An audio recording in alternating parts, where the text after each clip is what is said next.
Hello friends, welcome to our channel GPAT preparation guide. तो आज के इस टॉपिक में हम बात करने वाले इनहेल एनेस्थेटिक्स के बारे में। तो इनहेल एनेस्थेटिक्स क्या होते हैं, उनका यूज क्या होता है, उन्हें कैसे एडमिनिस्टर किया जाता है, उन सब के बारे में हम आज देखेंगे। इसके पहले में हमने एनेस्थेशिया के ऊपर बहुत सारी वीडियोस बनाई है, वो वीडियोस भी आप देख सकते हो। तो अगर वो वीडियोस आप देखोगे तो ये वीडियो आपको समझना आसान जाएगा। वो वीडियो देखने के लिए मैं उनकी लिंक डिस्क्रिप्शन बॉक्स और उसी के साथ साथ आई बटन में भी दे दूंगा। तो चलिए शुरू करते हैं हमारा आज का टॉपिक, इनहेल एनेस्थेटिक्स। तो एग्जांपल्स ऑफ इनहेल एनेस्थेटिक्स क्या है? डिसफ्लुरेन, हैलोथेन, आइसोफ्लुरेन, सिवोफ्लुरेन, नाइट्रस ऑक्साइड, ये सब इनहेल एनेस्थेटिक्स है। तो इनका यूज किया जाता है इनहेलेशन मेथड्स, एडमिनिस्ट्रेशन मेथड से, ताकि हम एनेस्थेशिया मेंटेन कर सकें। इन सब ड्रग्स को एक मशीन की यूज से एडमिनिस्टर किया जाता है, जिसका की नाम है anaesthesia gas machine.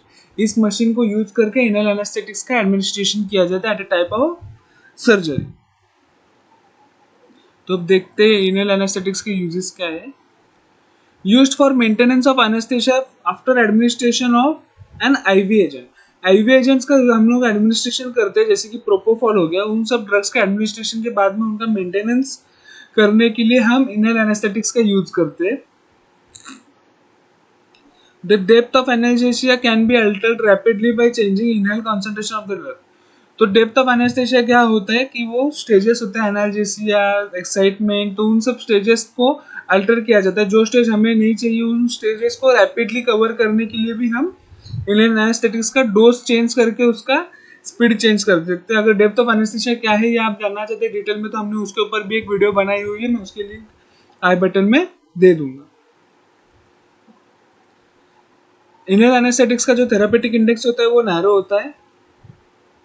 Surgical anaesthesia and severe cardiac and respiratory depression से स्मॉल। मतलब क्या होता है कि सर्जिकल एनेस्थेशिया जो होता है वो स्मॉल प्रोड्यूस होता है, और जो कार्डियक और रेस्पिरेटरी डिप्रेशन होता है एनेस्थेशिया देने पे, कि ब्रीदिंग प्रॉब्लम होता है, हार्ट पंपिंग भी का मतलब कार्डियक आउटपुट भी इरेगुलर होता है, तो उन सब चीजों की वजह से जो प्रॉब्लम होती है वो इनहेल एनेस्थेटिक्स देने पे कम हो जाती है। मगर इसका सर्जिकल एनेस्थेशिया स्टेज कम होने की वजह से इसे कंटिन्यूअस एडमिनिस्टर करना पड़ता है थ्रू आउट द सर्जरी, और इसके कोई एंटागोनिस्ट एग्जिट नहीं करते, इसलिए इसका जो भी इफेक्ट होता है या फिर इसका जो भी अपने बॉडी के ऊपर इफेक्ट होता है उसको कोई भी एंटागोनाइज एक्शन नहीं दिखा सकता। इसके वजह से इसका यूज भी बहुत प्रीफर्ड है। Potency of inhaled anesthetics is defined as the minimum alveolar concentration. Alveolar concentration means क्या है कि हमारे लंग्स में जो alveoli होते हैं उसके अंदर हमारे ड्रग का कितना concentration है, उससे alveolar concentration कहा जाता है। तो हम इनहेल एनेस्थेटिक्स जो है वो है इनहेलेशन प्रोसेस लेते हैं, तो उस ड्रग को आखिर में जाके एल्वियोलाई में स्टोर होना पड़ता है।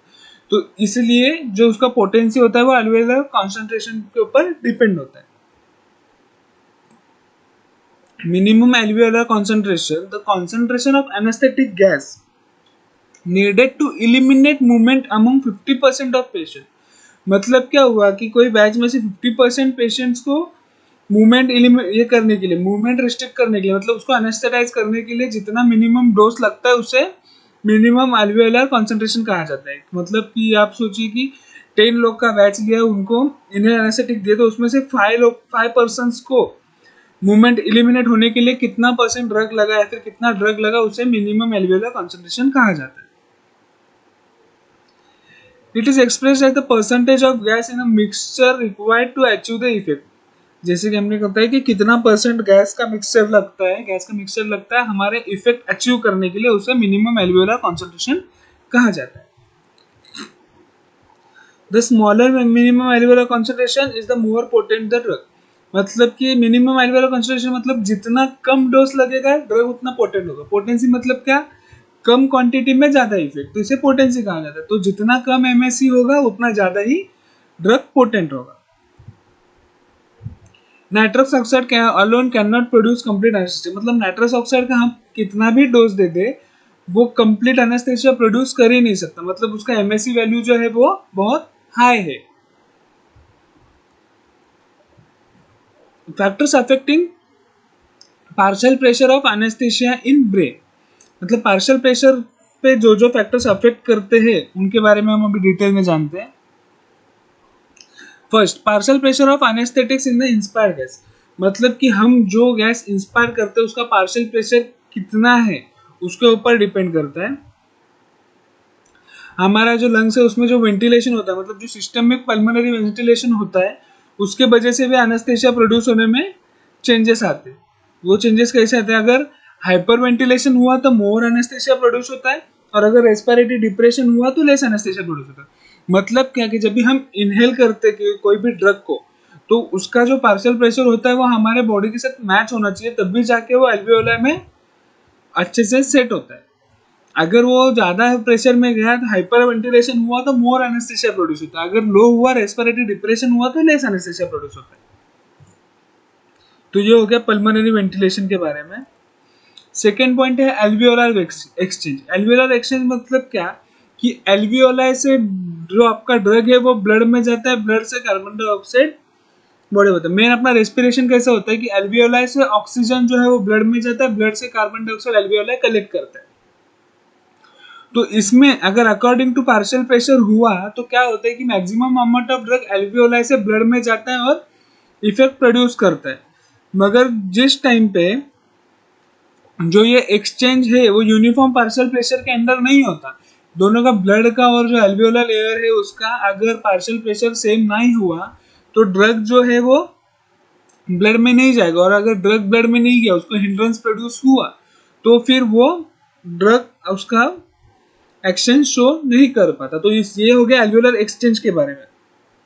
अगर पार्शियल प्रेशर जो है वो ठीक रहा, यूनिफॉर्म रहा, तो शोज इट्स एक्शन, और अगर पार्शियल प्रेशर जो है वो यूनिफॉर्म नहीं रहा तो हिंड्रेंस होता है, हिंड्रेंस होने की वजह से वो ड्रग एक्सक्रीट हो जाता है। तो थर्ड पॉइंट है सोल्यूबिलिटी इन ब्लड, कि ब्लड में ड्रग का जो सोल्यूबिलिटी होगा वो कैसे अफेक्ट करता है एनेस्थेसिया प्रोड्यूस होने के लिए। Solubility in blood depends on partition coefficient. Partition coefficient के ऊपर ब्लड का सोल्यूबिलिटी डिपेंड करता है। ब्लड गैस का जो पार्टीशन कोएफिशिएंट रहेगा, मतलब ब्लड गैस में कितना मिक्स हो पाता है, पार्टीशन कोएफिशिएंट वो दोनों सरफेस के बीच में कितना क्या है, उस सब के ऊपर जो है वो सोल्यूबिलिटी इन ब्लड डिपेंड होता है।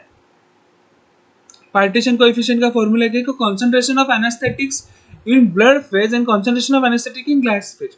मतलब गैस फेज में कितना कंसंट्रेशन ऑफ एनेस्थेसिया और ब्लड फेज में कितना कंसंट्रेशन ऑफ एनेस्थेसिया है, उसके ऊपर पार्टीशन कोएफिशिएंट मिलता है, और वो पार्टीशन कोएफिशिएंट के हिसाब से हम बोल सकते हैं कि वो ब्लड में कितना ड्रग सोल्यूबल है। और अगर ज्यादा ड्रग सोल्यूबल होगा तो वो ज्यादा टाइम तक और ज्यादा अच्छा एनेस्थेसिया प्रोड्यूस करेगा, और अगर ब्लड सोल्यूबल नहीं होगा अच्छे से तो वो कम एनेस्थेसिया प्रोड्यूस करेगा और बहुत कम पीरियड तक एनेस्थेसिया प्रोड्यूस करेगा। तो मल्टीपल डोज देने पड़ेंगे।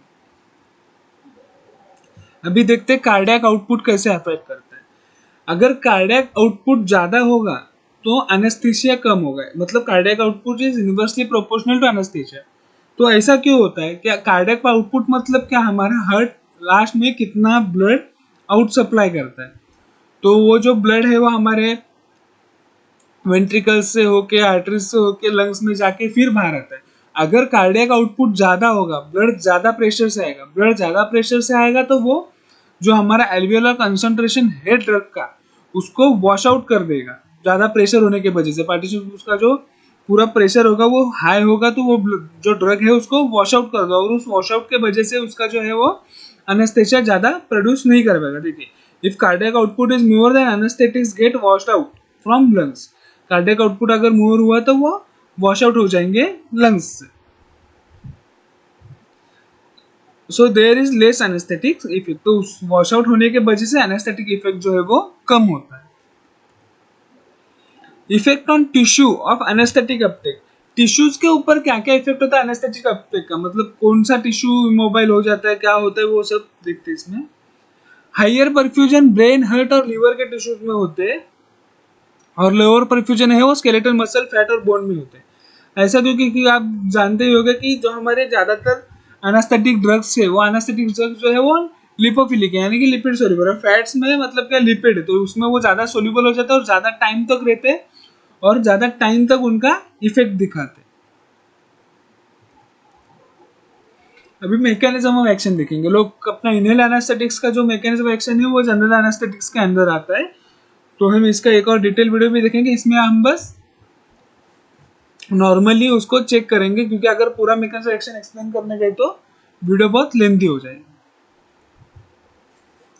इनल anaesthetics increase the sensitivity of the GABA receptor, जो हमारे न्यूरॉन चैनल्स के ऊपर या फिर जो भी आप कहते हैं आयन चैनल्स के ऊपर गाबा रिसेप्टर होता है, तो वो जो हम जब इनल एनेस्थेटिक्स लेते हैं तो उसका सेंसिटिविटी इंक्रीज करते हैं। सेंसिटिविटी इंक्रीज करते हैं यानी क्या कि वो गाबा रिसेप्टर पे गाबा का अटैचमेंट जो है वो ज्यादा इंक्रीज करता है। गाबा का अपटेक इंक्रीज होने के वजह से जो वो चैनल है वो वाइड ओपन होता है, उसके वजह से क्लोराइड आयंस का extracellular to intracellular uptake बढ़ जाता है।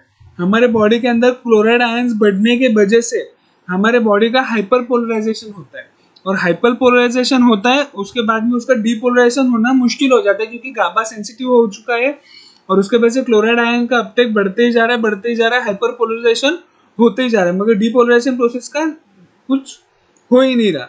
अगर हम पेन का अगर मैकेनिज्म ऑफ एक्शन देखेंगे तो पेन तब भी प्रोड्यूस होता है जब भी डीपोलराइजेशन होता है। तो इसलिए इनहेल एनेस्थेटिक क्या करते हैं, डीपोलराइजेशन होने ही नहीं देते। अगर डीपोलराइजेशन होगा ही नहीं, सिर्फ क्लोराइड आयन का अपटेक चालू ही रहेगा, तो पेन परसेप्शन होगा ही नहीं और एनेस्थेसिया इस तरह से प्रोड्यूस करते हैं।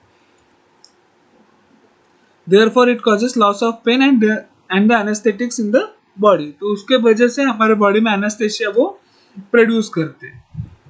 मगर ये भी जो मैकेनिज्म ऑफ एक्शन है ये बहुत एग्जैक्ट मैकेनिज्म ऑफ एक्शन नहीं है, क्योंकि जनरल एनेस्थेटिक्स हो गया फिर इनल एनेस्थेटिक हो गया, इनका एग्जैक्ट मैकेनिज्म ऑफ एक्शन जो है वो अभी तक किसी को मिला ही नहीं, वो अभी तक फाइंड हुआ ही नहीं। तो ये माना जाता है कि इस तरह से ये भी एक टाइप है जिससे कि लोकल एनेस्थेटिक्स वर्क करते हैं।